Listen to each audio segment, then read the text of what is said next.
R.J. Barrett, you mentioned him going up against Williamson, of course, next Friday. But, tonight, very similar to the other night in that he was quietly effective.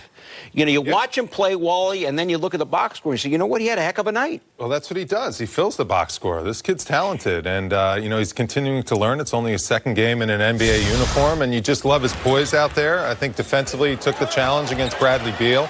Arguably the best two-guard in the NBA, but that's what he does. He knows how to score. He just knows how to beat his defender, use his body, finish in different angles and different lengths. He's good with both hands. You love when he knocks down these triples. That's what he's got to do. Keep the defense honest. 2 for 5 from the three-point line. The stroke looks good. Nice little rhythm jumper.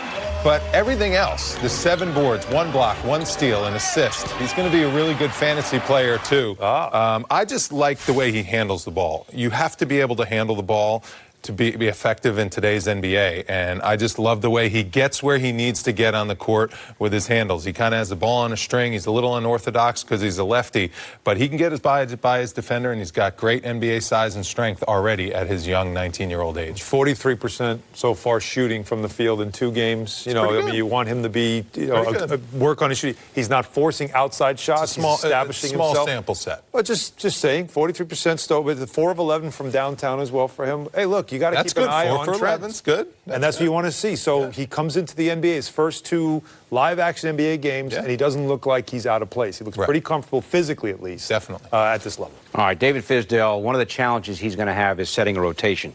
Alonzo Trier last Monday against Wizards played about 8 minutes. You called that game. Tonight did not get into the game, Wally, until 4:37 left in the third quarter, and then scored 14 points in 16 minutes of action after having not played at all. Well, that was the thing, right? When Wayne Ellington came in the game, then I lean over to you. I was like, oh, Trier didn't come in. Yeah, that was interesting to see in that rotation. Like, who's the backup 2 is a question. Well, they're trying out. Well, that's what happened in Washington. In Washington, Trier came in the first half, didn't play great. So you can see there's a little bit of competition for minutes between Alonzo Trier and Wayne Ellington.